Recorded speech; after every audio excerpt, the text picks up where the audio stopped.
Barokahna sekolai. Ada yang bertanya sama saya ketika saya berbicara di suatu majelis. Mengapa sekarang ini sepertinya sekolah kehilangan kesaktian untuk membentuk hati anak-anak kita? Ini pertanyaan dan bukan pernyataan saya. Saya hanya mampu menjawab begini. Dulu orang tidak sekolah setinggi sekarang ini. Bahkan di kampung tak ada yang hebat berteori pendidikan sedahsyat hari ini. Bisa dibilang teori pendidikan sekarang mungkin sudah menyentuh langit ketujuh. Tapi sebenarnya ada yang hilang, yang disebut dengan keberkahan. Keberkahan bukan buatan manusia, melainkan pemasena puange, rahmat Allah. Bukan sekolah yang membuat orang sukses, tetapi Allah lah yang berada di balik semua kesuksesan manusia dalam usahanya. Maksudnya, secara khusus saya mengajak Anda yang berusia 40 tahun ke atas untuk menengok sejenak ke belakang. Balik. Ingat waktu kita sekolah di SD, yang nafas tak baru setengah-setengah, kita sudah disuruh ke sawah, membantu guru matanik, menanam padi, membantu guru mencari kayu bakar di dare, di kebun, mengambil air untuk dipakai guru di rumahnya, disimpan di gumbang.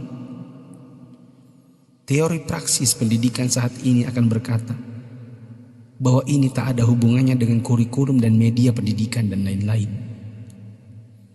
Kita disuruh mengerjakan pekerjaan oleh guru yang seakan tiada hubungannya dengan akademik. Bukan itu saja, bahkan mungkin kita pernah menjaga jualan guru. Tak hanya itu, kita kalau dipukul oleh guru hingga setengah hidup, atau masengo, mimisan, akibat pukulan mister kayu guru dan jangka pelingkar yang ujungnya runcing. Disinilah intinya. Atas itu semua, pernahkah orang tua kita protes?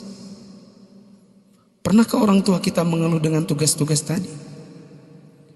Pernahkah orang tua kita melarang kita ikut ekskul dalam tanda kutip yang saya sebutkan tadi, mencari kayu, mengambil air? Sama sekali no. Orang tua kita tak pernah mempersoalkan. Inilah mata air yang mengalirkan keberkahan. Atas kesabaran orang tua terhadap dunia persekolahan, Allah pun turun dengan tangannya. Dia membalas kebaikan hati orang tua atas penghormatan terhadap guru dan eksistensi sekolah yang bahkan mungkin dengan segala kelemahan. Tak perlu pakai teori pendidikan, sebab orang tua kita tak paham itu semua. Tapi teori dan kehendak Allah yang berlaku. Inilah yang disebut dengan barakah, keberkahan. Boleh jadi kita sudah jauh berjalan, tapi mari kita tengok sejenak betapa hebatnya pendidikan orang dulu.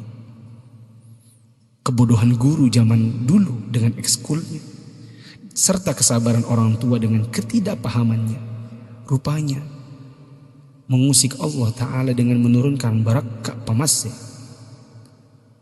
atas berkat rahmat Allah.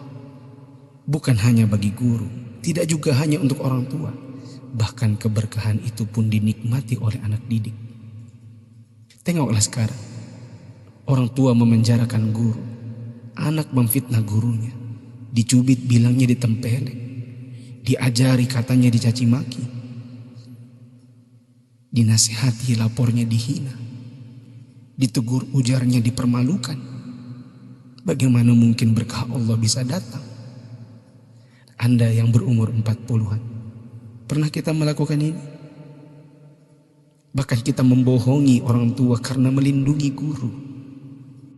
Kalau perlu orang tua tak perlu tahu apapun keadaannya. Itulah sebabnya di akhir sekolah dahulu kita selalu menyisakan air mata kebahagiaan.